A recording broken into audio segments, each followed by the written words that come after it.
Bom, abra sua Bíblia em Salmo 34. Glória a Jesus.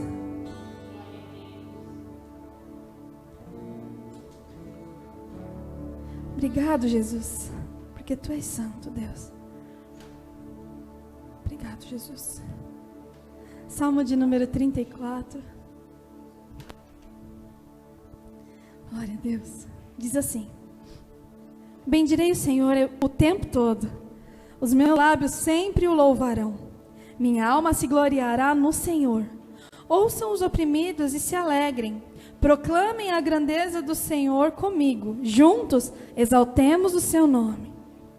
Busquei o Senhor e Ele me respondeu. Livrou-me de todos os meus temores.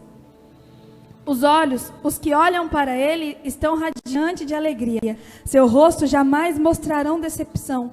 Este pobre homem clamou e o Senhor o ouviu e o libertou de todas as suas tribulações. O anjo do Senhor é sentinela ao redor daqueles que o temem e os livra. Provem e vejam como o Senhor é bom, como é feliz o homem que nele se refugiam. Temam o Senhor, vocês que são seus santos, pois nada falta aos que o temem. Os leões podem passar necessidade e fome, mas os que buscam o Senhor de nada têm falta. Venha, meus filhos, ouçam-me, e eu lhes ensinarei o temor do Senhor. Quem de vocês quer amar a vida e desejar ver dias felizes? Guarde a sua língua do mal e os seus lábios da falsidade. Afaste-se do mal e faça o bem. Busque a paz com perseverança. Os olhos do Senhor voltam-se para os justos e os seus ouvidos estão atentos ao seu grito de socorro. O rosto do Senhor volta-se contra os que praticam o mal, para apagar da terra a memória deles. Os justos clamam, o Senhor os ouve e os livra de todas as suas tribulações. O Senhor está perto dos que têm o coração quebrantado e salva os de espírito abatido. O justo passa por muitas adversidades, mas o Senhor o livra de todas. Protege todos os seus ossos, nenhum deles será quebrado. A desgraça matará os ímpios. Os que odeiam os justos serão condenados. O Senhor redime a vida dos seus servos. Ninguém que nele se refugia será condenado. Há algo extraordinário acontecendo no reino dos céus. Se você tem a oportunidade de conversar com algum pastor, você vai se identificar com aquilo que eu estou falando nessa noite. No culto hoje é domingo, no culto de quinta-feira, o Senhor me mostrava um homem muito ansioso, muito aflito por estar na casa do Senhor. E hoje, infelizmente, nós estamos tendo uma limitação, de abrir as portas do templo. E a maior ferramenta que nós temos na mão, graças a Deus, uma ferramenta bem forte, é a internet. Mas há algo precioso que Deus quer trabalhar em nossos corações, e no meu e no seu, nessa noite. O Espírito Santo, Ele quer habitar num coração contrito. O Senhor não resiste a um coração que nele se refugia. Nós acabamos de ler o Salmo 34, e no verso 18 diz assim: o Senhor está perto de quem tem o coração quebrantado e salva o de espírito abatido. O segredo nesses dias é clamar ao Senhor. O segredo nesses dias para manter uma fé avivada, uma fé fortalecida, é o clamor. É a conexão. A oração é a única forma que nós temos de nos comunicar com Deus. A oração, ela é eficaz. O Senhor, ele deixa bem claro na Bíblia, em várias passagens, o poder da oração. Inclusive Jesus nos ensina, logo nos primeiros capítulos de Mateus, de Lucas também, o Pai Nosso. Algo que já é, bem até decorado por nós. Mas não deixe, se o seu coração está aflito, se o seu coração está machucado, se você está se sentindo falta de algo, a única coisa que pode preencher é o Senhor. A única coisa que cabe perfeitamente nesse espaço vazio é o Senhor. Não se permita, preste bem atenção, não se permita por esses dias deixar com que o Espírito Santo se ausente. Não fique acomodado com a ausência do Espírito Santo, mas busque. A palavra do Senhor diz assim, que nós temos que buscar o Senhor enquanto se pode achar, e nós devemos buscar com zelo que os melhores dons. E os melhores dons, eles são manifestos através do poder do Espírito. Então não se acomode de ficar sem a presença do Espírito Santo. Sinta falta, porque a ausência do Espírito Santo, ela faz muita falta. E é por isso que lá em Romanos diz que há uma ardente expectação da criação para que os filhos de Deus se manifestem, porque nós só conseguimos nos manifestar quando estamos com o Espírito Santo. Porque nós precisamos do Espírito Santo. Nós precisamos do Espírito Santo, então não se conforme.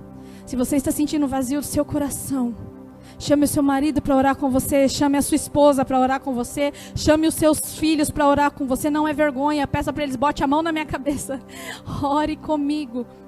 Uma das formas, tá, queridos, não é a única forma dos nossos pecados ser perdoado é quando nós confessamos também.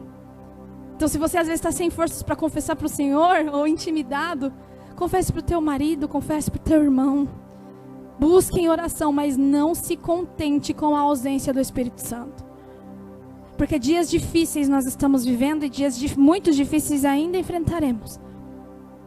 E é o único que pode nos dar o conforto, que é chamado de o Consolador.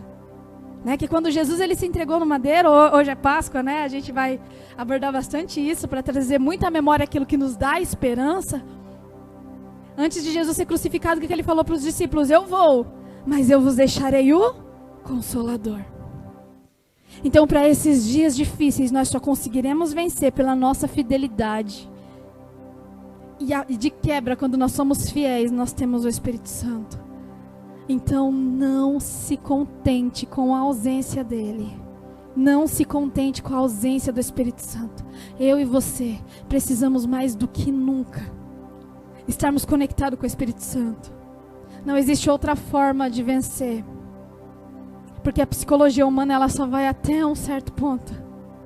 Mas a sabedoria de Deus, ela nos traz vida. E nós vamos ler isso em Provérbios 2. Abre sua Bíblia em Provérbios 2. Obrigado, Jesus. Porque Tu és bom. Diz assim, Provérbios de número 2.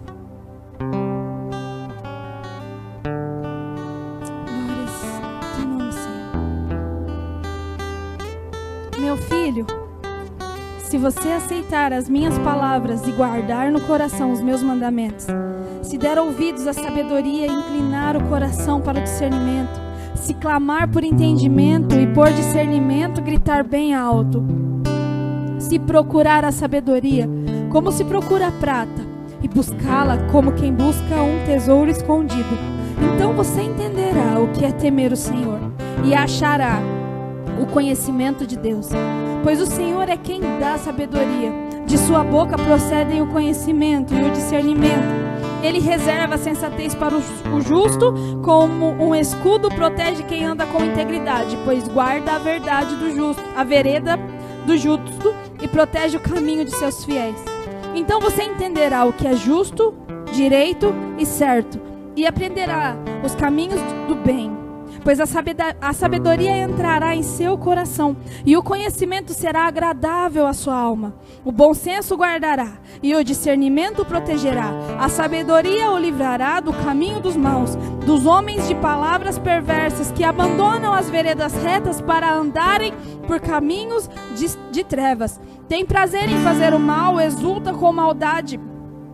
Dos perversos, andam por veredas tortuosas e no caminho se extraviam. Ele também o livrará da mulher imoral, da pervertida que seduz com suas palavras, que abandona aquele que desde a juventude foi seu companheiro e ignora a aliança que fez diante de Deus. A mulher imoral dirige-se para a morte, que é a sua casa, e os seus caminhos levam às sombras. Os que procuram jamais voltarão, nem tornarão a encontrar as veredas da vida. 20. A sabedoria o fará andar nos caminhos dos homens de bem e a manter-se nas veredas do justo, pois os justos habitarão na terra. Aleluia. E os íntegros nela permanecerão, mas os ímpios serão eliminados da terra e delas os infiéis serão arrancados. Provérbios 2, ele destrava algo muito precioso no nosso espírito, que é buscar a sabedoria, como se busca o ouro, como se busca a prata. Eu vou usar, infelizmente, um exemplo bastante ruim, mas quando nós temos o emprego, infelizmente tem empresas demitindo em massa. E quando você vai buscar um emprego, aqui em Provérbios ele usa o exemplo de prata e ouro, buscar sabedoria como se busca prata e ouro. Você vê quando um jovem vai buscar um emprego, ou uma pessoa que tem prazer no seu trabalho, ele trabalha como? Incessantemente, ele busca como? Incessantemente até encontrar, ou até permanecer, porque no último versículo fala, os justos habitarão na terra, mas os íntegros vai permanecer. E como que nós devemos buscar a sabedoria? Incessantemente. Incessantemente. Nós acabamos de ler em Salmos 34, para quem está chegando agora, que provai e vede que o Senhor é bom. Pastora, mas o que tem a ver a sabedoria, com o provar do Senhor? Pula algumas folhinhas aqui em Provérbios 8. Passa umas folhinhas para frente aqui. Aleluia. Glorificado seja o teu nome, Senhor. Diz assim, a sabedoria está clamando, o discernimento ergue a sua voz. Versículo 2. Nos lugares altos, junto ao caminho, nos cruzamentos ela se coloca. Ao lado das portas, à entrada da cidade, portas adentro, ela clama em alta voz.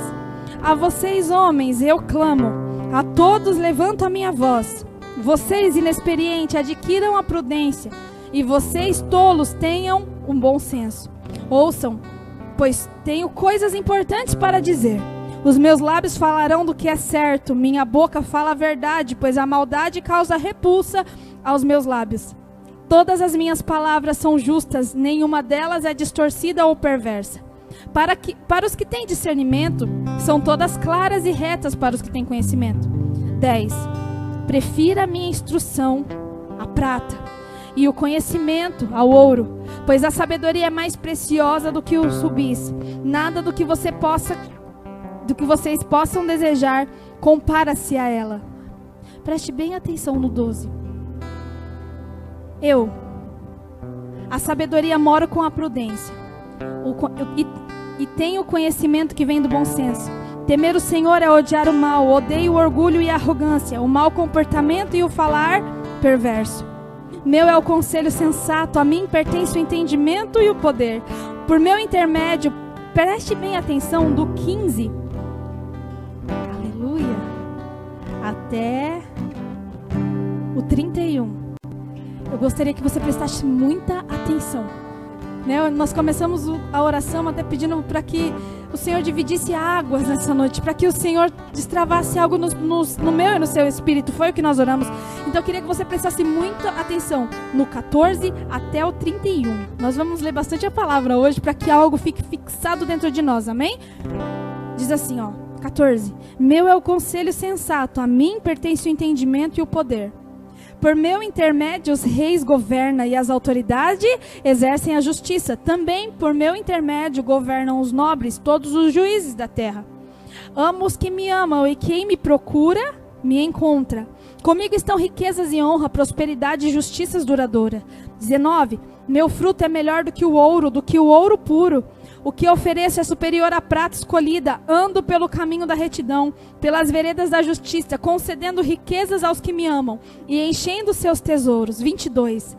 Agora, aleluia. O Senhor me criou como o princípio de seu caminho, antes das suas obras mais antigas. Fui formada desde a eternidade, desde o princípio, antes de existir a terra. Nasci quando ainda não existia abismo, quando não existia fontes de água, antes de serem estabelecidos os montes e de existirem colinas, eu nasci. Ele ainda não havia feito a terra, nem os campos, nem o pó com o qual formou o mundo. Quando ele estabeleceu os céus, lá estava eu.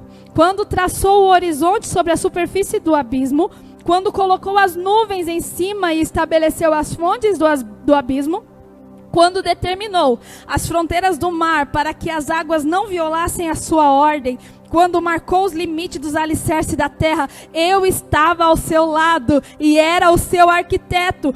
Dia a dia eu era o seu prazer e me alegrava continuamente com a sua presença. Eu me alegrava com o mundo que ele criou e a humanidade me dava alegria. Ouçam-me agora, meus filhos, como são felizes os que guardam os meus caminhos. Ouçam a minha instrução e serão sábios. Não a desprezem. Como é feliz o homem que me ouve, vigiando diariamente a porta, esperando junto às portas da minha casa, pois todo aquele que me encontra a vida e recebe o favor do Senhor. Mas aquele que de mim se afasta, a si mesmo se agride. Todos os que me odeiam amam a morte. Nós lemos todos esses versículos. Eu sei que foi um pouco até cansativo para você que ouviu e para mim que leu. Mas preste bem atenção numa coisa, de quem você acha que o Senhor está falando na palavra aqui. Quando eu comecei a estudar Provérbios, esse foi um dos provérbios, o Provérbios 2, o Provérbios 8, eles marcaram a minha vida. Aqui se trata da pessoa do Espírito Santo, a sabedoria. Quando você vai no Novo Testamento, Jesus ele fala algo extraordinário e nos deixa a resposta para tudo. Que o Espírito Santo nos fará lembrar de todas as coisas. Que o Espírito Santo vos ensinará, em algumas traduções, todas as coisas. E aqui nós nos deparamos, acabamos de ler Provérbios 8. O Espírito Santo, ele era o arquiteto na criação desse mundo. Quem se afasta do Espírito Santo a si mesmo se agride, a si mesmo se destrói. O pastor Rafael ministrou um tempão atrás que se você tirar o peixe da água, ele morre. Se você tirar a árvore da terra, ela morre. Se nós nos ausentarmos do Senhor, porque nós temos um negócio chamado livre-arbítrio. Se nós nos ausentarmos, se nós sairmos da presença, se nós sairmos do santo lugar, não é o Espírito Santo que sai de nós. Somos nós que saímos da presença. Somos nós que nos ausentamos do lugar. Não saia da sua origem. Não saia da sua origem. Hoje celebra-se a Páscoa. Jesus ressuscitou. Ele venceu a morte. Ele tomou a chave das mãos do diabo. Abriu nossas cadeias, nos libertou e mesmo assim não tirou o livre-arbítrio de nós. Por isso escolha por Ele nessa noite. Deixa Ele destravar no seu espírito algo extraordinário. Nós começamos lendo o Salmo 34 dizendo que provai e vede que o Senhor é bom. A pessoa que se distancia do Espírito Santo a si mesma, ela se destrói. Como um peixe fora d'água que morre, como a árvore fora da terra, sem as suas raízes, morre. Assim somos nós se nos ausentarmos do Senhor. O Espírito Santo é a pessoa mais extraordinária que existe. Jesus, ele morreu naquela cruz, onde nós estamos celebrando hoje a Páscoa. O Senhor, ele se entregou no madeiro. Mas antes ele disse, eu vos deixarei o Consolador. Eu converso com uma pessoa que, ontem eu comprei um chocolate para ela e eu falei assim, e foi maravilhoso o que Deus fez ontem. E essa pessoa, ela me ensina diariamente. Diariamente eu tenho o privilégio de conviver com ela. E ela fala assim que todo mundo sabe das coisas. Todo mundo sabe das mesmas coisas. Ele não usa essa palavra, mas eu entendo assim. E um dia eu perguntei para ele assim, mas como é que eu vou saber se eu sei? Haja como se você soubesse.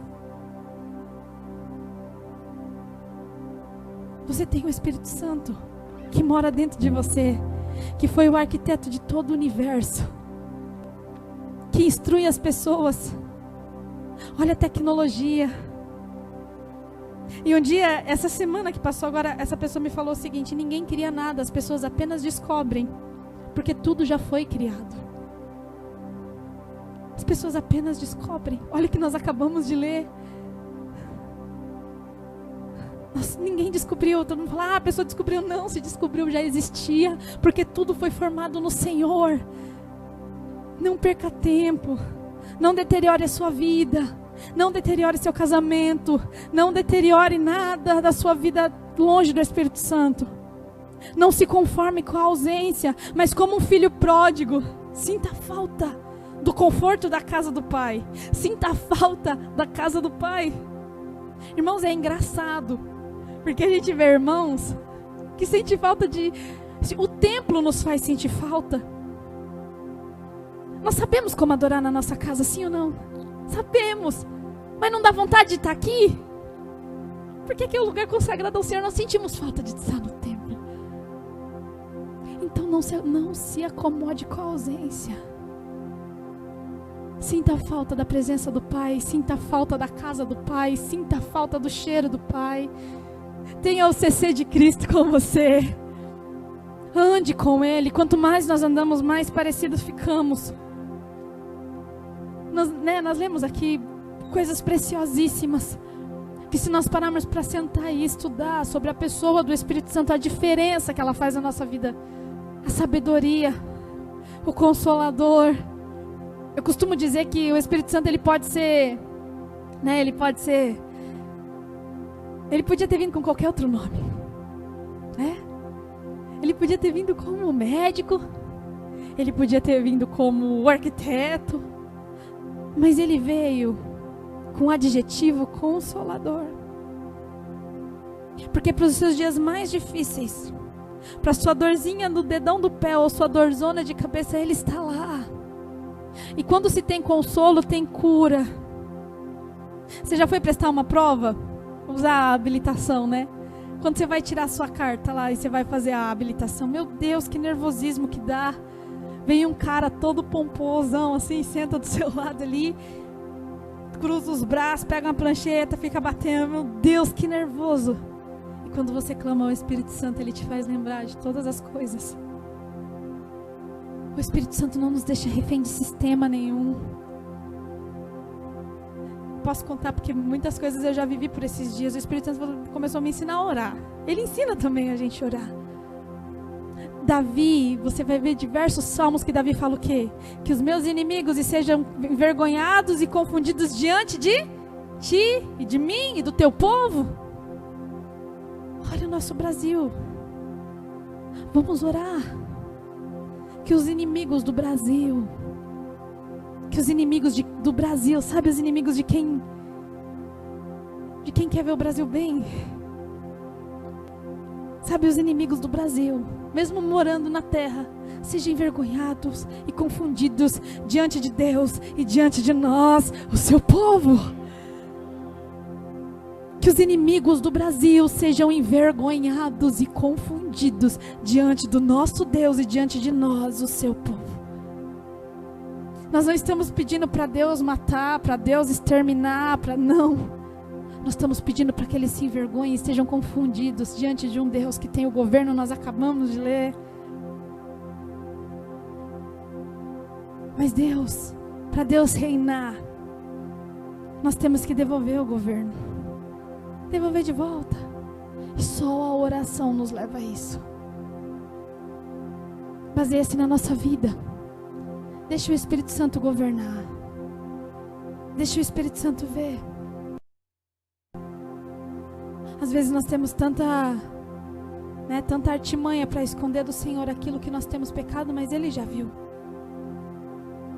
Né? E tem mulheres que acabaram de ter neném que pode dizer isso, né? Nos primeiros exames femininos, né? Na mulher quando está grávida, ela morre de vergonha. Quando chega nos últimos, não é que a gente perde a dignidade, mas é porque não tem mais nudez a se esconder. Vai esconder o quê? De quem? De quem já viu, de quem já sabe, de quem trabalha com isso. A mesma coisa que o Senhor está nos levando hoje. Vai esconder do Senhor para quê? Ele já viu, Ele já sabe, Ele sabe o material que você é feito. Davi fala, e Ele sabe que nós somos pó. E lá em Coríntios, Paulo fala o quê? Nós somos um vaso de barro, mas a excelência do poder é de quem? De Deus. Satanás, ele veio para matar, roubar e destruir com o poder de persuasão e acusação altíssimo.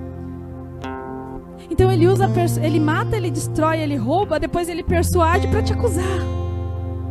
Mas eu te digo nessa noite, pelas Sagradas Escrituras, nenhuma condenação há para aqueles que estão em Cristo Jesus, que ao terceiro dia ressuscitou e tomou a chave das mãos do diabo e abriu as minhas cadeias e me deixou livre, até mesmo para escolher, para elegê-lo como o meu Senhor e o meu Salvador.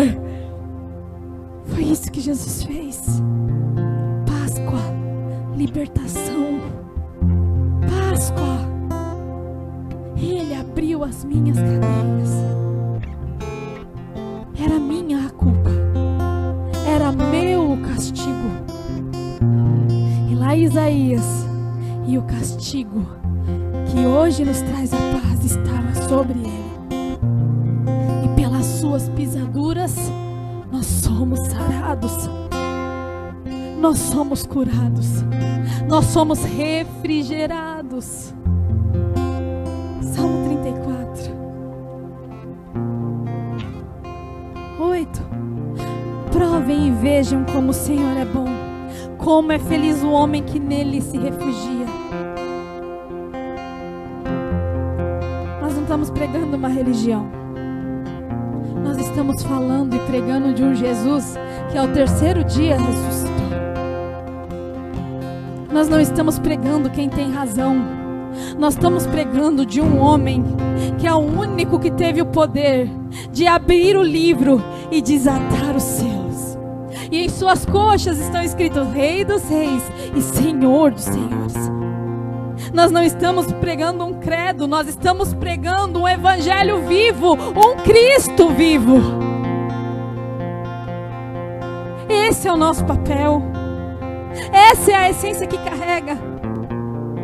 Muita gente tem distorcido, muita gente tem defraudado, muita gente tem fragilizado um evangelho chulo, mas o evangelho que eu conheço, do Cristo vivo, cresce e dia após dia ele aumenta. Dia após dia o reino de Deus tem crescido. Quando tudo começou a acontecer, o Senhor falou para mim assim: estou calando muita gente, mas muitos calados eu estou colocando a falar. O evangelho puro, o evangelho genuíno, o evangelho que nós vivemos, que não é um evangelho de facilidades, não é um evangelho de prosperidade, porque eu conheço pessoas que no meio dessa crise o desemprego bateu na porta, mas é um evangelho que diz que o meu justo viverá pela fé, o meu justo viverá pela sua fidelidade, o meu justo não mendigará o pão, nem a sua descendência. Esse é o evangelho. Não é um evangelho que promete facilidade, não é um evangelho que no meio da crise fala: não, o desemprego não vai bater. Não, o desemprego bateu, o desemprego bate, talvez o desemprego baterá, mas o meu justo, diz o Senhor, viverá pela sua fidelidade. Por isso se agarre à sabedoria, busque entender qual é a funcionalidade do poder da cruz, da salvação e do Espírito Santo para nós. Isso vai te levar a ser fiel.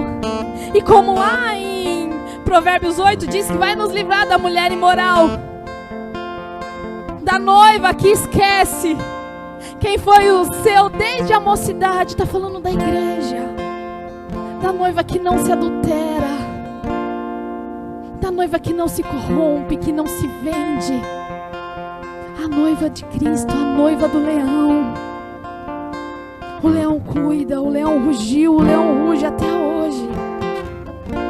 Nós acabamos de ler em Salmos também que os anjos do Senhor estão ao nosso redor para nos guardar. Não podemos ser qualquer espécie de crente. Por isso que nós já falamos aqui, nós não estamos pregando uma religião, nós não estamos pregando um credo, nós estamos pregando o evangelho de um Cristo vivo, de um Espírito Santo chamado Consolador, que intercede por nós com gemidos inexprimíveis, que sabe a necessidade, que sabe a carência que sabe a deficiência e que vem no momento certo, na hora exata, com o seu bálsamo e previne muitas das vezes como uma vacina, mas faz uma cirurgia rápida muitas das vezes, mas que muitas das vezes também resolve medicar. Se eu chorar, por favor, não escreva chorona aí nos comentários. O Espírito Santo me deu um tema esses dias e ele me colocou a falar num lugar que por muito tempo eu relutei e eu estou esperando algumas coisas entrarem em ordem para eu poder falar sobre isso num vídeo, mas eu preciso falar essa noite. Eu fui orar na minha casa numa tarde e eu fui orar e algo machucava muito meu coração, e esse algo se estende já há meses. E eu falei: Senhor, por que eu ainda não estou curada? E eu comecei a oração assim: me cura. O Senhor me falou assim: filha, a oração é o único lugar que você entra ferido e sai curado. E na oração eu falei para o Senhor assim: mas por que ainda machuca? Por que ainda dói? Por que ainda ofende? E o Espírito Santo me falou assim: você já foi no hospital, olhou a fila grande e foi embora. Não esperou ser atendida, não esperou ser tratada, não esperou ser medicada, não esperou um diagnóstico. Filha, a oração é o único lugar que você entra e você tem certeza de cura. E ali eu comecei a chorar. Eu falei: então pode curar,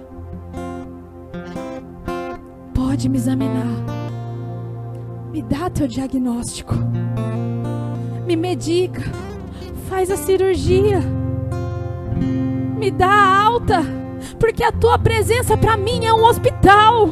A tua presença para mim é um hospital, e eu não vou entrar nesse hospital e sair por ver o tamanho da fila, por ver o tamanho dos meus problemas e me intimidar e voltar para trás, por ver o tamanho da minha dor e achar que é incurável, por ver o tamanho da minha decepção e achar que isso não tem mais jeito. Então eu entro nesse hospital e só saio desse ambiente de adoração com um diagnóstico. Talvez o diagnóstico que Deus vai te dar vai ser o seguinte: 7 dias de oração, 7 dias de jejum, levanta clamor de madrugada. Talvez ali mesmo naquele ambiente de oração Deus vai falar: deixa eu se fazer a cirurgia, deixa eu arrancar com a mão. Talvez Deus vai falar assim: filha, você precisa orar todo dia ao meio-dia, para isso ser curado, para isso ser tratado. Lembra de Tiago, quando está escrito: pedis, mas não recebeis, porque pedir mal. Nós até entramos no ambiente da adoração, mas quando de oração, mas quando nós começamos a ver nossa dor, a gente começa a olhar com os olhos humanos. Comece a sua oração entregando na mão do médico, que pode curar, que pode tratar, que pode orientar, e só se levante com um diagnóstico fechado. Seja uma cirurgia, seja uma medicação diária, seja umas 4 horas dentro do hospital da oração.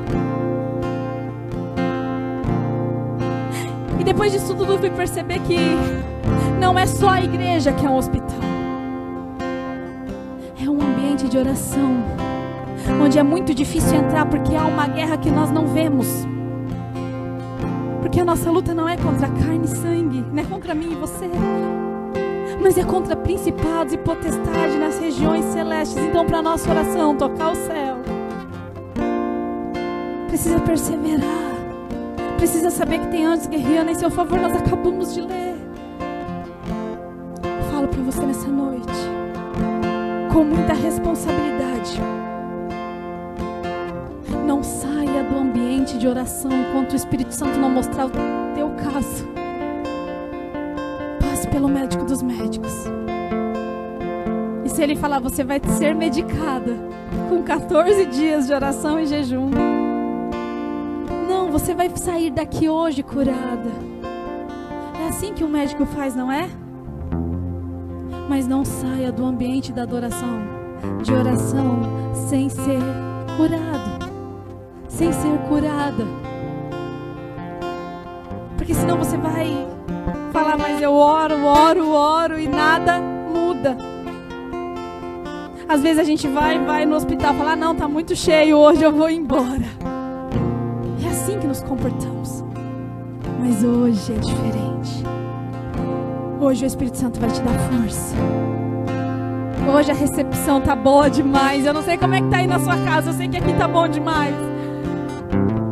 A recepção tá diferente hoje. Porque ao terceiro dia Ele ressuscitou. E Ele vive, e Ele reina, e Ele é adorado, e Ele é exaltado, e é para sempre, é eternamente, e é por gerações Ele é. Esse é o nosso Senhor, esse é o nosso Salvador, esse é aquele que era, é e há de vir. É esse que junto com a criação nós cantamos e adoramos. Deixe parecer loucura para quem for. Seja direcionado pelo Espírito Santo por esses dias e para sempre. Que não acabou por aqui. Que o Senhor te abençoe e te guarde em nome de Jesus. Que a graça infinita do Senhor seja sobre você, seja sobre mim, seja sobre nós. Que o reino eterno do Senhor seja sobre nossas vidas para sempre. Jesus te ama. Eu te amo. Nós nos amamos. Porque Deus é amor e Deus é conosco, amém? Você pode aplaudir ao Senhor Jesus nessa noite?